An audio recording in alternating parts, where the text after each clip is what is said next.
Assalamualaikum. Welcome to Science with Rumesa. In this video we will study about homeostasis in humans.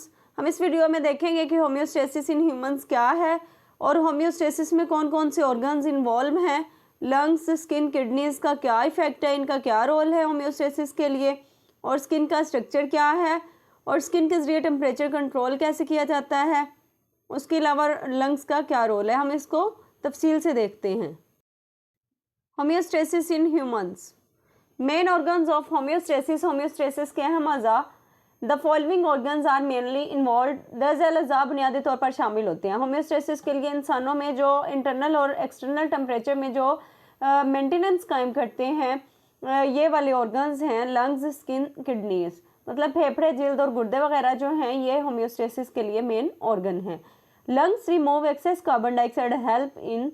फेफड़े जो हैं इजाफी carbon dioxide को remove करते हैं, हटाते हैं और सांस लेने में मदद करते हैं।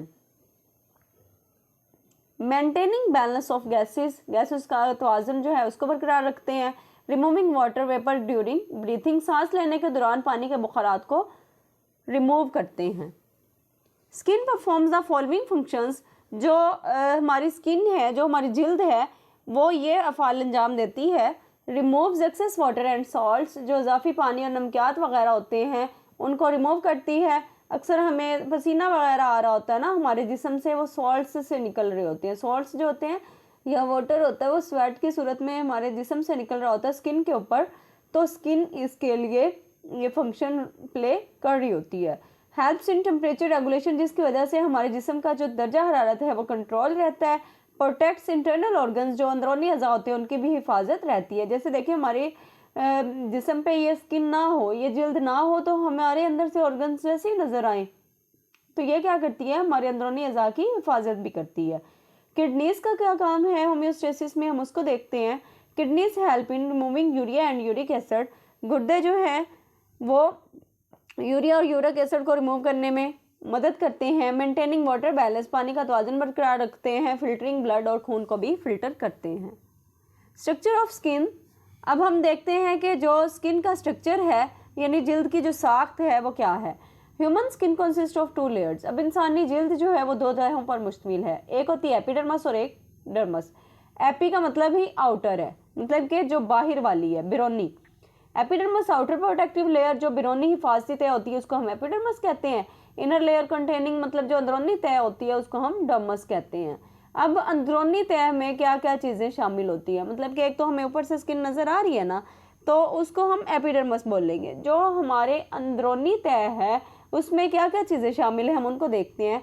ब्लड वेसल्स, उसमें खून की नालियाँ होती हैं। नर्व एंडिंग्स, नर्व यानी असाबी खात्मे वगैरह होते हैं। स्वेट ग्लैंड्स, पसीने के गुदूद यानी स्वेट ग्लैंड्स जो पसीना लाने के लिए इस्तेमाल किए जाते हैं। ग्लैंड्स, ऑयल ग्लैंड्स, कई बार होता है कि हमें हमारी स्किन पे ऑयल सा होता है तो ये हमारी स्किन के अंदर से निकल रहा होता है। हेयर फॉलिकल्स, ये हमारी स्किन के ऊपर बाल भी उगे हुए होते हैं तो उनको हेयर फॉलिकल्स भी स्ट्रक्चर में मौजूद हैं। Temperature control by skin. अब जिल्द की तरफ से दर्जा हरारत कैसे कंट्रोल किया जाता है। स्किन जो है, जिल्द जो है वो दर्जा हरारत को कैसे कंट्रोल करती है, जो टेम्परेचर है उसको कैसे कंट्रोल करती है, हम उसको देखते हैं। व्हेन बॉडी टेम्परेचर राइजेस, जब जिस्म का दर्जा हरारत बढ़ता है, sweat glands produce sweat, evaporation causes cooling. जब जिस्म का दर्जा हरारत बढ़ता है तो जो स्वेट ग्लैंड्स होते हैं वो स्वेट बनाते हैं यानी पसीना पैदा करते हैं, और उसके अलावा जो हमारे पसीना है, पसीना आता है तो एवेपोरेशन होती है, उससे हमें ठंडक सी फील होती है। व्हेन टेम्परेचर फॉल्स, जब दर्जा हरारत गिर जाता है, ब्लड वेसल्स कंस्ट्रिक्ट, खून की नालियाँ सिकुड़ जाती हैं। हीट लॉस इज रिड्यूस्ड, गर्मी का नुकसान कम होता है।